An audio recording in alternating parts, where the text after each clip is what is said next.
what we have here is actually a colossal failure in leadership from within ATF, within the chain of command involved in this case, within the United States Attorney's Office, and within DOJ as to the individuals who are aware of this strategy. To walk a single gun is, in my opinion, an idiotic move. Well, I'll tell you, this is a Fox Business Alert on explosive testimony on Capitol Hill today about a possible federal cover-up, that's all you can call it, in the murder of a U.S. border agent. A House committee demands answers about how two federal agencies essentially stood by and watched and helped as Mexican drug cartels bought 2,500 guns in Arizona. And then they used them to kill people on both sides of the border. Now, the victims include, of course, that U.S. border agent, Brian Terry, who was killed 6 months ago by Mexican drug gangs. And, geez, all this despite warnings from gun shop owners, distributors. Did we learn anything from today about who ordered this idiotic operation?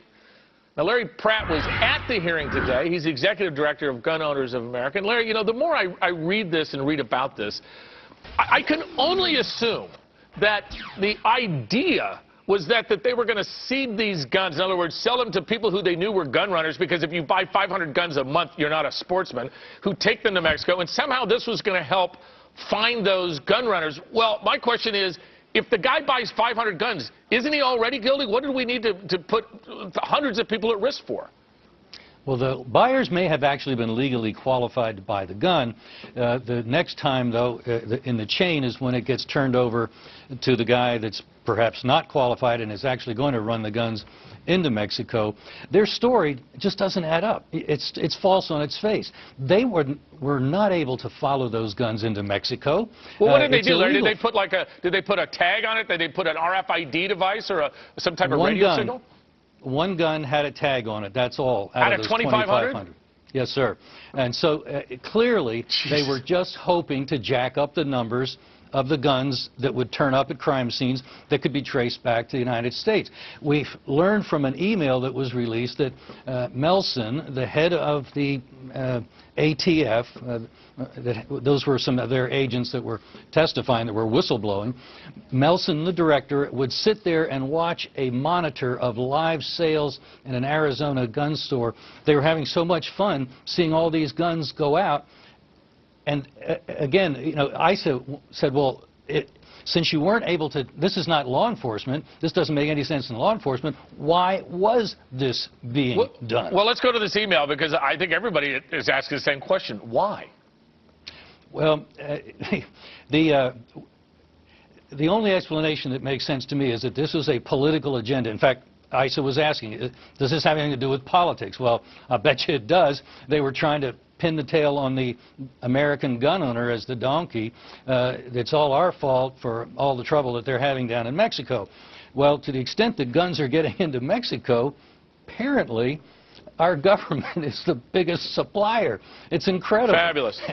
Fabulous. So what I don't understand, if this was, you know, business, and I was in the gun business, and one of my knucklehead lieutenants came up with this crazy idea that somehow we were going to mark one pistol and sell 2,500, and somehow that was going to help us in the fight against, I don't know, God knows what.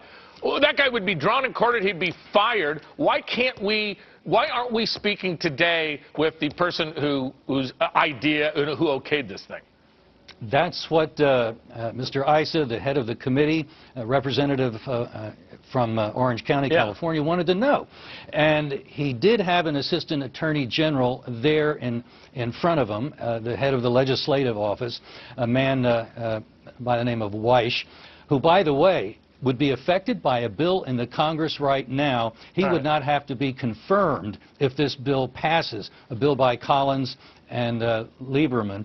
And that's pretty outrageous, because this guy sat there and basically got caught in a lie. And when he was asked, well, who wrote that sentence for you that is the lying sentence, will you find out and get back to me?